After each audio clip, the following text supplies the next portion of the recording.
Attributes are clearly to be seen.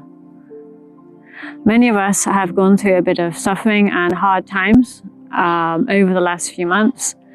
And so one of the things that helps is to look for answers. The universe, it's very normal. God's invisible attributes are clearly to be seen. To figure out, is there any point? Many of us have gone through a bit of suffering and hard times over the last few months. And so one of the things that the busy city life helps is to look for answers. The universe, it's very normal. God's invisible attributes are clearly to be seen. To figure out, is there any point? Many of us have gone through a bit of suffering and hard times. I find it very useful. Short bike ride from my house, and to can I ask you to find that again, please? Everywhere I look, there's a lot of beauty. Sometimes we have to look around ourselves, outside of ourselves, to find the answers for the questions that we have. Since the creation of the universe, God's invisible attributes are clearly to be seen. Many of us have gone through a bit of suffering and hard times over the last few months. And so one of the things that helps is to look for answers to that. It's very normal when you're going through a difficult time to try to figure out, is there any point to all of this? I found it very useful to get away from my work environment and the busy city life to come here. It's just a short bike ride from my house, and to find that everywhere I look, there's a lot of beauty.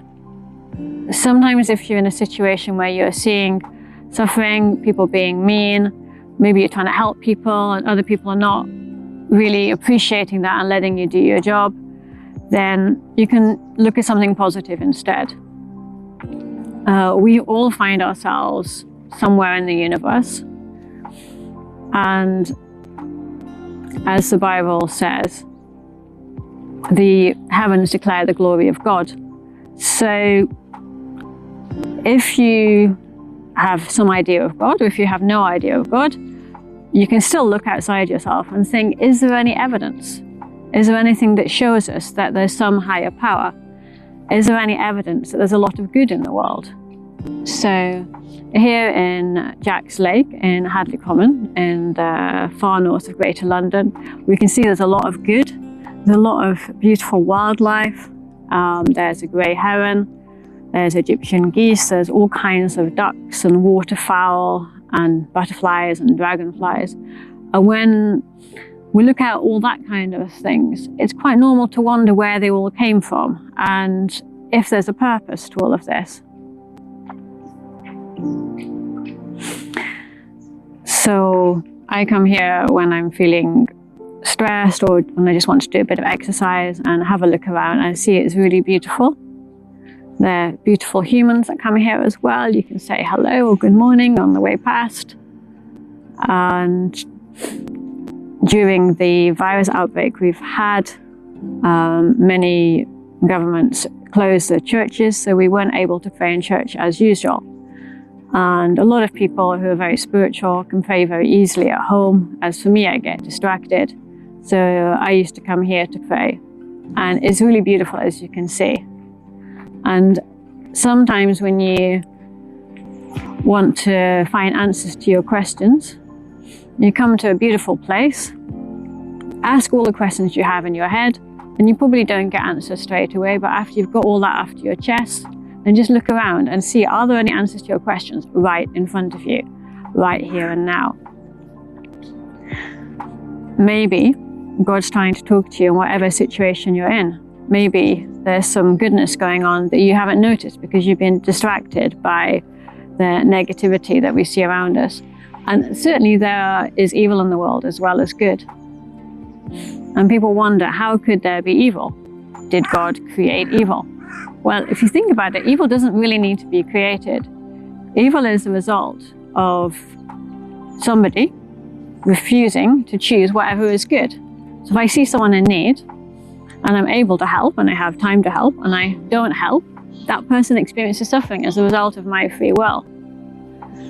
And so if he were to look only at the negative influence that I've put in his life, then he wouldn't necessarily remember that there's good in the world as well as evil. So evil isn't created. Evil we all create when we fail to do what's good.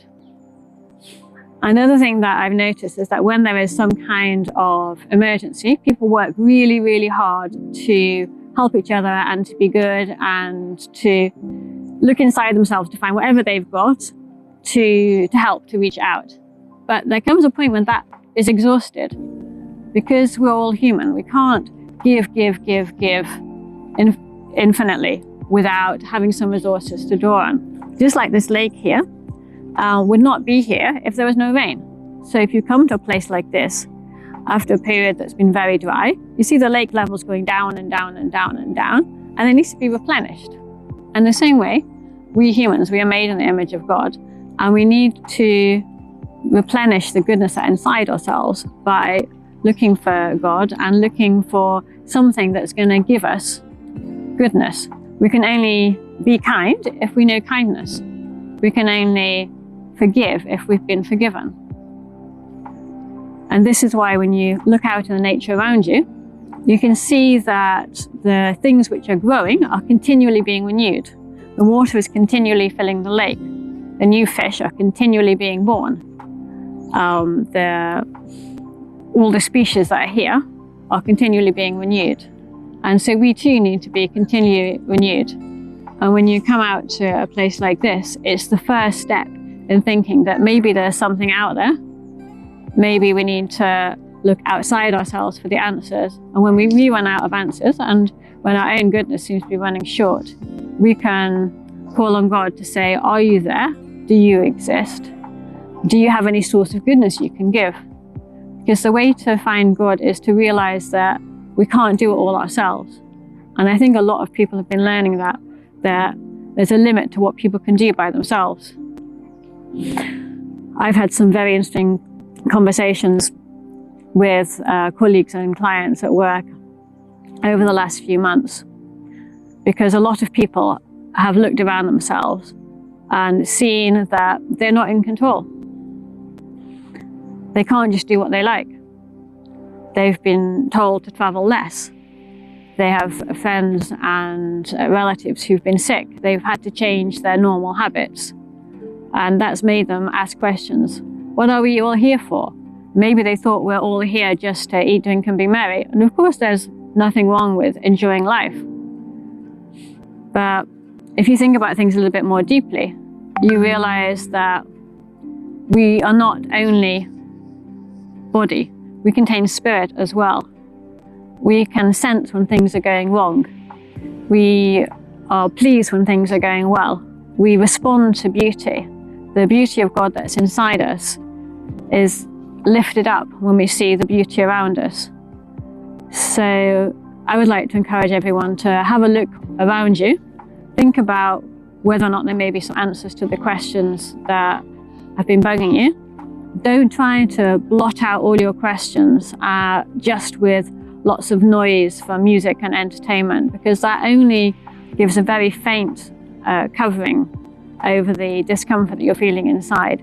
Instead, get out into nature, or now the churches are open, you can go to a church. Tell God how you're feeling and listen.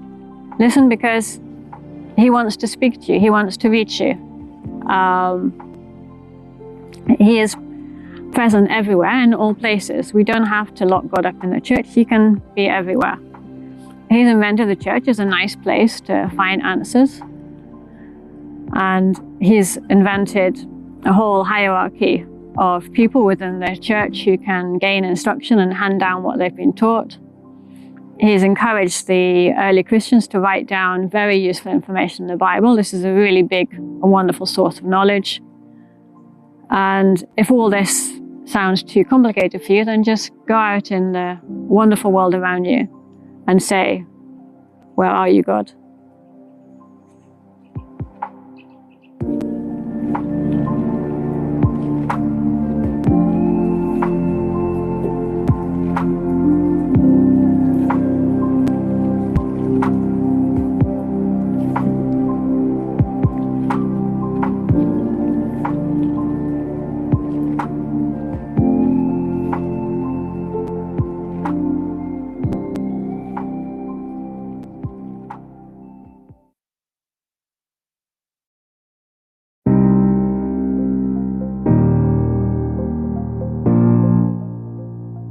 The question of euthanasia and assisted suicide is regularly debated in the UK Parliament.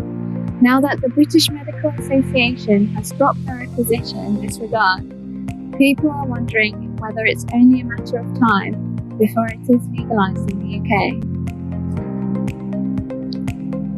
The argument in favour for euthanasia and assisted suicide is a compelling one and is supported by several religious leaders. The oldest argument is that of compassion. Lord George Carey, former Archbishop of Canterbury, is quoted saying, "When suffering is so great that some patients make repeated pleas to die, it seems a denial of that loving compassion, which is the hallmark of Christianity, to refuse to allow them to fulfill their own clearly stated request." However, with today's medical advances, we have the expertise and technology to be able to relieve this physical pain effectively and safely. Therefore, we find the argument of compassion slipping away in favour for that of autonomy. Sir Terry Pratchett's main argument in favour is as follows: "I believe that any individual should have the right to choose the time and the conditions of their death." Taking a deeper look into the root of these arguments, we find fear. A fear of total pain that is physically, relationally, emotionally, and spiritually. A fear of indignity and a fear of the loss of independence.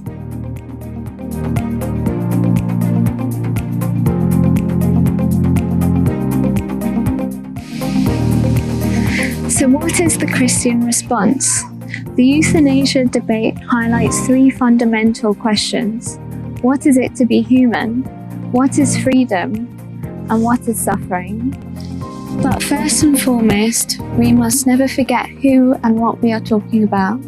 People, human beings who worry, suffer, agonize, and bleed and die. People in immense pain. So we must never reduce these discussions to philosophical or theological debates. We must never go about these issues with rhetoric or judgment in our voices, but with tears in our eyes as we recognize the immense agony and pain humanity is going through. To be human is to be a reflection of God's mysterious being. God said, "Let us make mankind in our image." Genesis 1:26. Therefore, to kill or take one's own life is particularly significant because it is a direct desecration of God's own image. "Whoever sheds man's blood, by man his blood shall be shed. For in the image of God he made man." Genesis 9:6. This in turn answers the question of what of a life that is no longer worth living due to unforeseen diseases. The worth of a life is not measured by our talents, DNA, or physical abilities, but by a mysterious depiction of God. We are irreplaceable self-portraits of God, no matter how damaged the painting might be. What of the question of freedom? To kill in the name of freedom is to go against the hidden grain of the created moral order. People of faith are thought to have surrendered their freedom for rigid traditions and orders of organized religion. However, to live by the moral grain is to be free, just as the fish that stays in water is also free, so long as it follows the orders of creation. Thirdly, what is suffering? To suffer means to accept or to allow. It is a reality that challenges our modern tendency to be control freaks. One of the reasons why a secular world no longer sees any benefit in suffering is because suffering highlights how important it is to depend on one another, and it illustrates the human narrative. Looking at the basic life cycle of people, We are born as entirely dependent beings. As we grow, we see others depend on us, and as we progress in age, we find that we must depend on others once more. It is the cycle of life. It is how we have been designed. Carry each other's burdens, and in this way you will fulfill the law of Christ. Galatians 6:2. To be independent is an illusion.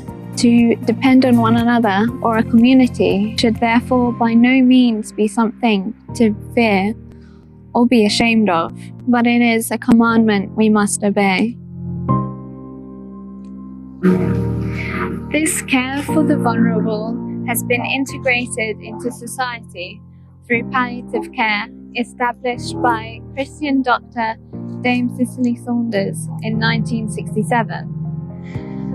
Palliative care does not intend to hasten or prolong the death of the dying patient.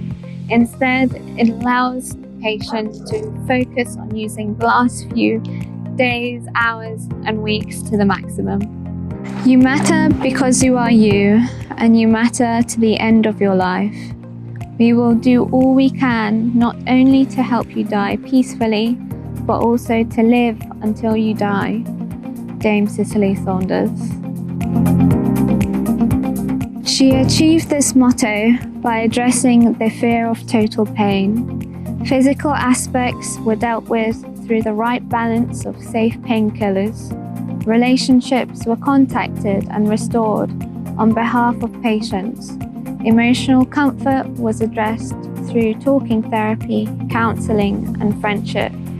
Finally, spiritual comfort was addressed with a chapel situated at the center of the first hospice, St. Christopher's, enabling beds to be easily wheeled in at any stage of illness. Finally, what does it mean to die well? Dying well is a reflection of living faithfully. It is a time to fulfill dreams that can be accomplished in the last few days, relinquishing tasks that cannot be completed in this lifetime, learning new things the Father has to teach, focusing on the things that matter, saying sorry and reconciling and healing relationships, and receiving afresh the grace and forgiveness of God. Most importantly, dying well is a time for preparing in faith, hope, and love to meet my Creator and my Redeemer face to face. To conclude, the death of human beings is not to be welcomed or hastened. Death is an enemy which we must fight against, but by God's grace, death is also a strange kind of healing and a gateway to a new reality.